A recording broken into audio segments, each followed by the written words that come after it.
حدیث کا ایک واضح مضمون ہے کہ جب انسان یعنی اللہ کو منزل بنا کے نیک کام کرتا ہے، نیک کام کیا؟ اللہ کی مرضی، تو اس کے دل پر سفید داغ پڑتے رہتے ہیں، سفید داغ، یہاں تک کہ دل بالکل براق بن جاتا ہے۔ لیکن اگر یہ گمراہی کو پسند کر لے اور خواہشات نفسانی کو ترجیح دے تو اس کے دل پر کالے داغ پڑتے رہتے ہیں، یہاں تک کہ دل کالا سیاہ ہو جاتا ہے۔ اس کی علامت کیا ہوتی ہے؟ ایک تو پریشانی، بدحال، یعنی اگر آپ اللہ کی ہدایت سے انکار کر دیتے ہیں، یعنی اس کے مطابق اگر آپ زندگی نہیں گزارتے تو آپ پریشان رہیں گے، بدحال رہیں گے، یہ ایک اس کا لازمی اثر ہے۔ اللہم صلی علی سیدنا محمد وعلی آل سیدنا محمد بعدد کل ذرۃ مئۃ الف الف مرۃ۔ سامعین و ناظرین کرام، السلام علیکم ورحمۃ اللہ وبرکاتہ۔ موضوع ہمارا وہی ہے جو گزشتہ نشست میں تھا، ہدایت کیوں اور کیسے۔ آج اس کا دوسرا حصہ ہے۔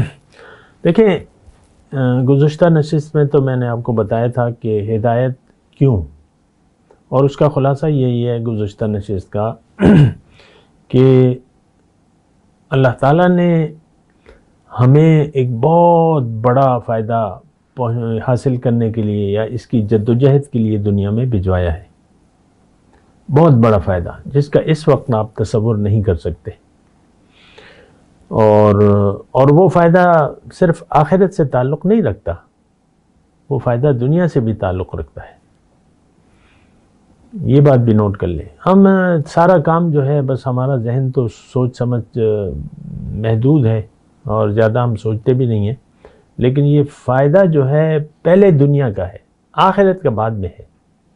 اور آپ کو میں نے بتایا کہ آخرت تو یہاں شروع ہو جاتی ہے آپ کی۔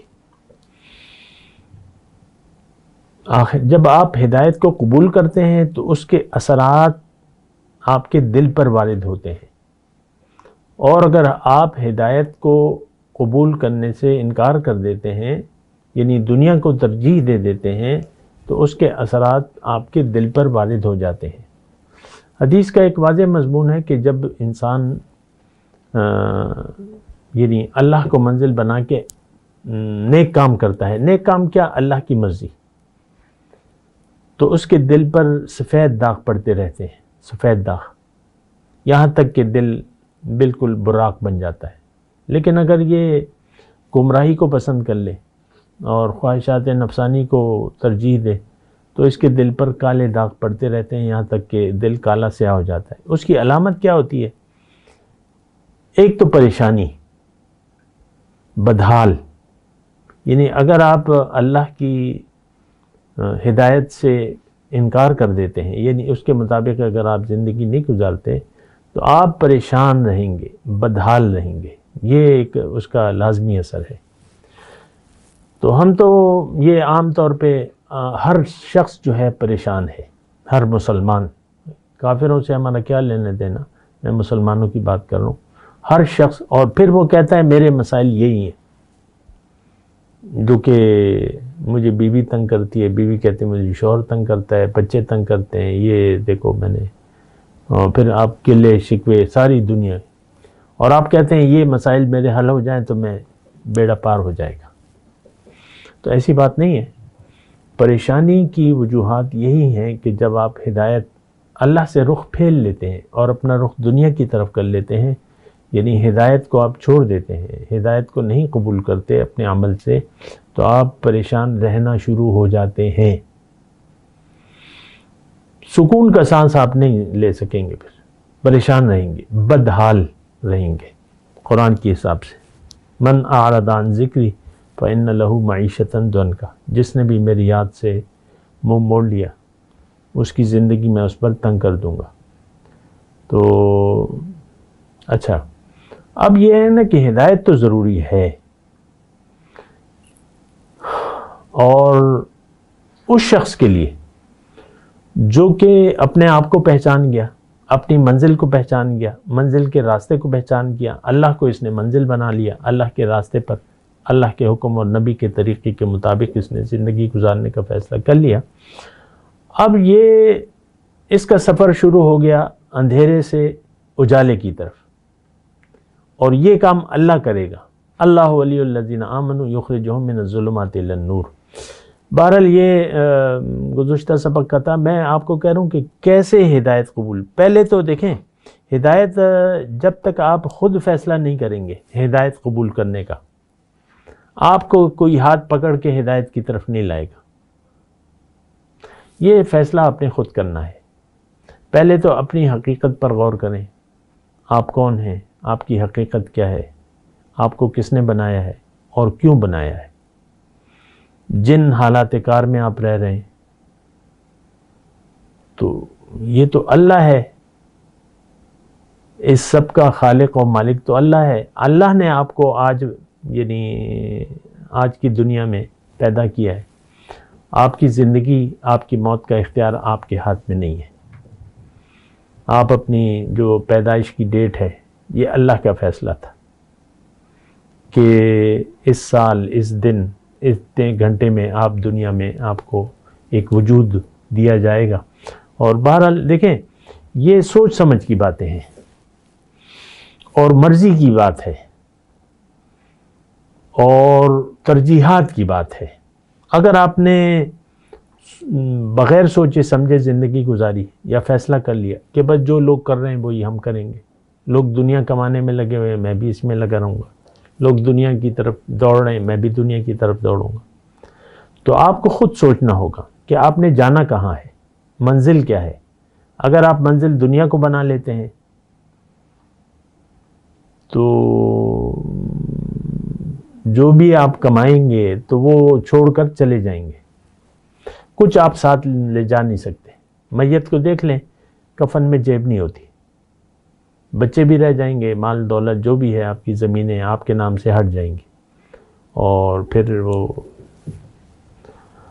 تو یہ دیکھیں ہدایت کیسے، یہ آپ نے اپنے یہ خود سوچ و بچار کرنی ہے۔ جو اللہ تعالیٰ نے آپ کو عقل دی ہے نا، اللہ کی قدرتیں تو آپ کے سامنے ہیں۔ وہ پشتوں میں ہماری ایک مثال ہے بڑی اچھی کہ خدا چالی دل نے قدرتوں نے پیجنی، کہ اللہ تعالیٰ کو کسی نے دیکھا نہیں ہے لیکن اس کی قدرتوں کے ذریعے اس کو پہچانا جا سکتا ہے۔ آپ سب سے بڑی نشانی آپ خود ہیں اللہ تعالیٰ کی۔ ایک چھوٹا سا بچہ جب ماں کے پیٹ سے نکلتا ہے تو کتنے پاؤنڈ وزن ہوتا ہے، لیکن جب وہ 40-45 سال کا ہوتا ہے تو وہ کتنے کلو کا بن جاتا ہے، کتنے پاؤنڈ کا بن جاتا ہے، یعنی بہت زیادہ فرق آ جاتا ہے۔ یہ اس بچپنے سے آپ کو اس 40 سال تک کس نے تربیت کی، یا یعنی اس عمر تک کس نے آپ کو پہنچایا؟ آپ کے منہ میں دانت نہیں تھے پیدا ہوتے وقت، یہ دانت آپ کے منہ میں کس نے صلاحیت رکھی کہ آپ کے دانت آ گئے؟ جب آپ دانت گر جاتے ہیں تو پھر کون دوبارہ دانت نکالتا ہے آپ کے؟ ظاہر ہے، دیکھیں یہ تو ساری سوچنے کی بات ہے۔ اس وقت بھی اللہ تعالیٰ نے قرآن میں فرمایا کہ کوئی چیز ایسی نہیں ہے لیکن میں نے اس کو اس کی چوٹی سے پکڑا ہوا ہے۔ اس وقت بھی ہمارا سارا جو اختیار ہے ہم پر، ہمارے وجود پر، وہ اللہ تعالیٰ کا ہے۔ تو اب یہ ہے نا کہ کیسے کا جواب یہ ہے کہ آپ خود سوچیں، اپنے لیے بہتر فیصلہ کریں، اپنے لیے اللہ تعالیٰ نے قرآن میں فرمایا کہ اپنے آپ کو آگ سے بچاؤ، قُوا أَنفُسَكُمْ وَأَهْلِيكُمْ نَارًا، اپنے آپ کو، اپنے گھر والوں کو آگ سے بچاؤ۔ نہیں بچایا تو پھر جاؤ گے جہنم میں۔ دیکھیں یہاں بھی جو کچھ بھی ہوتا ہے، مثال کے طور پہ آپ کے گھر میں، مثال دے رہا ہوں، آپ کے گھر میں آگ لگ گئی ہے، کہیں بھی آگ لگ گئی ہے، آپ باہر ہیں، بیوی بچے آپ کے گھر کے اندر ہیں اور کچھ قیمتی سامان بھی ہے، تو پہلے آپ قیمتی سامان کو نکالیں گے کہ وہ بیوی بچوں کو آگ سے بچائیں گے؟ ظاہر ہے جو چیز اہم ہے وہ کام کریں گے۔ انسان کی اس زندگی کا نتیجہ دو ہیں نتیجے۔ اللہ تعالیٰ نے فرمایا فی الآخرۃ عذاب شدید ومغفرۃ من اللہ، آخرت میں آپ جب جائیں گے تو یا تو شدید عذاب ہوگا یا بخشش ہوگی، اور بخشوانا آپ نے یہاں پہ ہے اللہ تعالیٰ سے، آخرت میں تو بخشش نہیں ہے۔